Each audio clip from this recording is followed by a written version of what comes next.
starting with our chapter number 8, Introduction to Trigonometry. Students, this chapter is very interesting and very much scoring.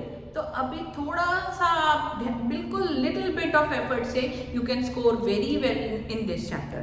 तो introduction to trigonometry मैं आपको introduce करवा दूँ कि trigonometry जो पूरा चैप्टर है हमारे राइट एंगल ट्राइंगल पे ही डिपेंडेंट है. ठीक है, राइट एंगल ट्राइंगल पे हमारा ये पूरा ट्रिग्नोमेट्री चैप्टर डिपेंडेंट है. अब देखो हम क्या करेंगे. ये अगर मैं एक एंगल, मुझे ये एंगल आपने पता करना है तो मेरा ये बेस हो जाता है. ये 90 डिग्री के सामने वाला क्या होता है, हाइपोटेन्यूज. ठीक है, और बेस पे जो 90 डिग्री लाइन बन रही है उसको हम परपेंडिकुलर कहते हैं. तो कई सालों पहले पाइथागोरस करके एक मैथमेटिशियन था. मैथमेटिशियन उसे कहते हैं जो मैथ्स में काम करे. जैसे साइंस में काम करने वाले को साइंटिस्ट कहते हैं, मैथ्स पर काम करने वाले को मैथमेटिशियन कहते हैं. तो कई सालों पहले एक मैथमेटिशियन था जिनका आपने कई बार नाम सुना होगा, पाइथागोरस. पाइथागोरस करके मैथमेटिशियन था. उन्होंने क्या पता किया कि चाहे ट्राइंगल छोटा हो, चाहे बहुत बड़ा, चाहे बिल्कुल छोटा, अगर वो 90 डिग्री का है, अगर राइट एंगल ट्राइंगल है, ट्राइंगल में सिर्फ एक ही एंगल 90 डिग्री का हो सकता है ना, क्योंकि ट्राइंगल के तीनों एंगल्स का टोटल कितना होता है, 180 डिग्री. तो एक ही एंगल 90 का हो सकता है, दो एंगल 90 के नहीं हो सकते. अगर दो एंगल 90 के बनाएंगे तो 90 प्लस 90 180 हो जाएगा. तीसरा एंगल 0 नहीं हो सकता. तो एक राइट एंगल ट्राइंगल हो तो हर एक ट्राइंगल में ये थ्योरम फिट बैठती है, जो कि कहती है कि पाइथागोरस थ्योरम क्या कहती है, पाइथागोरस की थ्योरम कहती है कि हाइपोटेन्यूज का स्क्वायर आपका परपेंडिकुलर के स्क्वायर और बेस के स्क्वायर के इक्वल होता है. ठीक है, या हम ये भी लिख सकते हैं कि हाइपोटेन्यूज जो होता है वो स्क्वायर रूट होता है परपेंडिकुलर का स्क्वायर और बेस का स्क्वायर. ठीक है, आया समझ में. आप इस कंसेप्ट को लेकर के आज के टाइम में बहुत ही ज्यादा ये कंसेप्ट यूज होता है.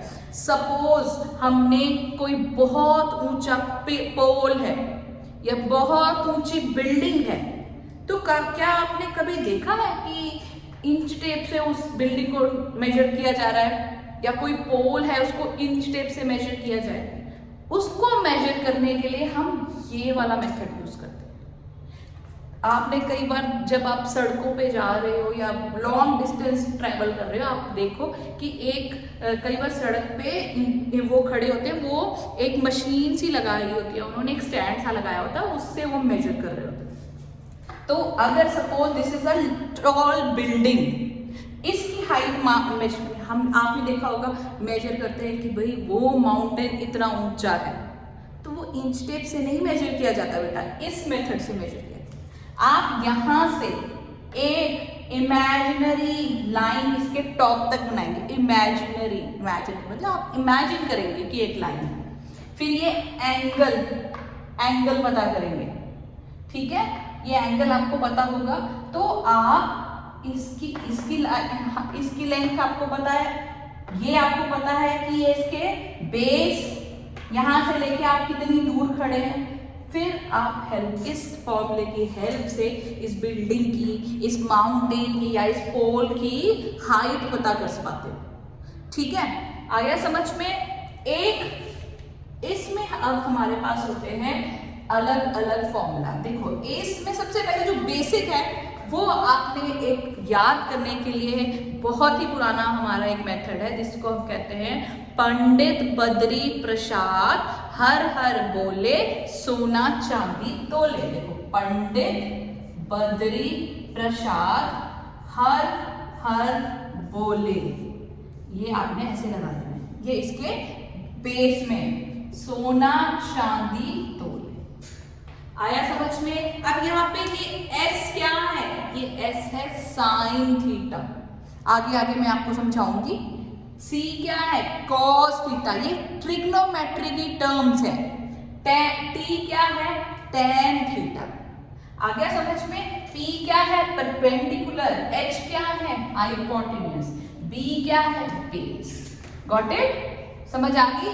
तो ये साइन, कॉस, टेन, ये आपकी ट्रिग्नोमेट्रिकल टर्म्स हैं। जब हमने साइन थीटा निकालना है तब हम परपेंडिकुलर अपॉन हाइपोटेन्यूज रखेंगे।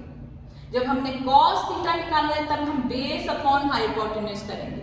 जब हमने टेन थीटा निकालना है तब हम परपेंडिकुलर ओवर बेस रखेंगे। ओके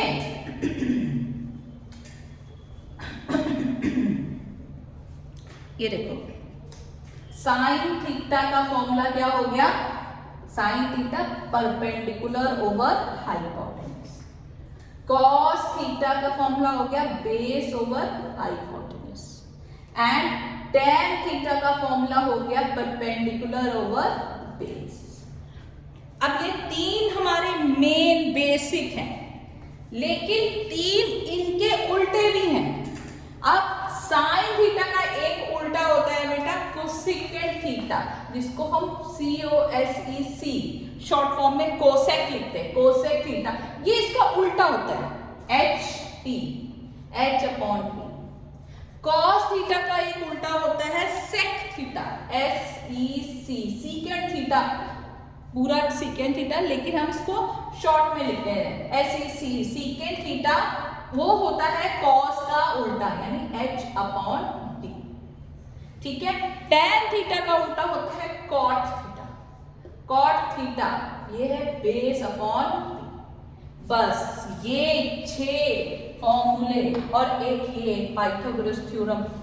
थोड़ा सा आपने ये फॉर्मूले भी याद करने मुश्किल नहीं है, क्योंकि हमारे पास एक इसका की है, हमारे पास एक चाबी है जिससे हम इसको याद कर सकते हैं। इन 4-5 चीजों से ही हमारा पूरा चैप्टर हो जाएगा।